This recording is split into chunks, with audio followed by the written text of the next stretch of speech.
کی فروغ، اور ان کا پہلے بھی یہ نمل ایک ادھر ادارہ موجود ہے جو کہ اس کے مختلف کیمپسز ہیں، اور غالباً 10,000 ایکڑ زمین ہے جس کے ٹرسٹی ہیں خان صاحب۔ اب آپ نے کبھی یہاں نہیں دیکھا ہوگا کہ خان صاحب نے اگر کوئی دکان بنائی ہو اور اس کا کرایہ خان صاحب کی ذات کو جاتا ہو، یا شوکت خانم کی کیفیٹیریا جو ہے انہوں نے اپنے ماموں کے بچے کو یا کسی کو آگے دے دی ہو۔ تو یہ کانفلکٹ آف انٹرسٹ کیونکہ ان کی ذات میں نہیں ہے، اس لیے جب آپ کسی دکان میں جاتے ہیں وہاں شوکت خانم کا ڈبہ پڑا ہوا ہوتا ہے اور ساتھ ایک اور ڈبہ پڑا ہوا ہوتا ہے، آپ خان صاحب کے ڈبے میں وہ چیریٹی ڈال دیتے ہیں۔ یہ جو کیس ہے القادر ٹرسٹ کا، اور یہ جو 190 ملین پاؤنڈز کا کیس کہا جاتا ہے، بڑا اس کو اچھا ٹیگ دیا جاتا ہے، یہ حسن نواز کی پراپرٹی تھی 1 ہائیڈ پارک، جو کہ وہاں پر بکی۔ وہ جب بکی تو وہ 50 ملین پاؤنڈ میں ملک ریاض صاحب نے خریدی، اور وہاں پر جو ایکچوئل ریٹ تھے اس وقت وہ غالباً 15 ملین یا 20 ملین کے آس پاس اس کی ویلیو تھی۔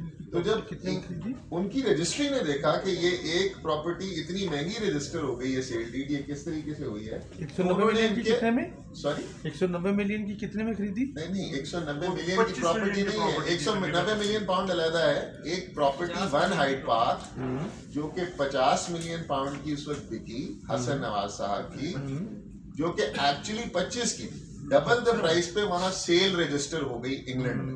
جب وہ سیل ڈبل پرائس پہ رجسٹر ہوئی تو وہاں کی نیشنل کرائم ایجنسی حرکت میں آئی کہ یہاں پر کوئی گڑبڑ ہو گئی۔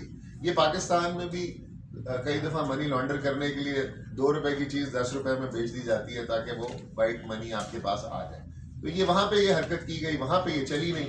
جب انہوں نے یہ ملک ریاض صاحب کے اور ان کے اکاؤنٹس دیکھے تو ملک ریاض صاحب کی وہاں کوئی کمپنی رجسٹرڈ نہیں تھی، تو ان کی ایک بہو کی اکاؤنٹ میں 190 ملین پاؤنڈ پڑا ہوا، اس اماؤنٹ کو برٹش ایجنسیز نے وداؤٹ اینی انٹرفیئرنس اور request by the government of Pakistan freeze کر دیا۔ اب وہ ایک علیحدہ پروسیڈنگ انگلینڈ میں چل رہی تھی۔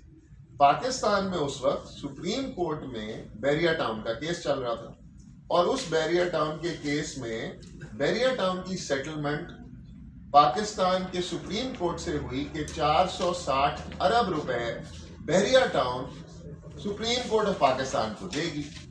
جب ان کے پیسے لندن میں بلاک ہوئے اس میں پاکستان کی حکومت کا کوئی تعلق نہیں تھا۔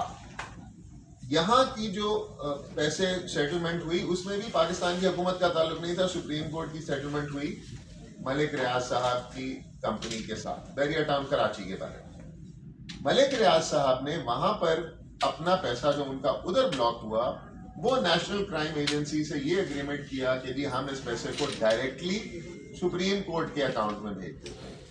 وہ پیسہ جو ہے وہ ان کے ملک میں کوئی غیر قانونی کام نہیں تھا، انگلینڈ میں کوئی غیر قانونی کام نہیں تھا، اس کی سورس مشکوک تھی۔ تو اس سورس مشکوک پہ انہوں نے بولا بھائی اپنے پیسے پکڑو اور جاؤ۔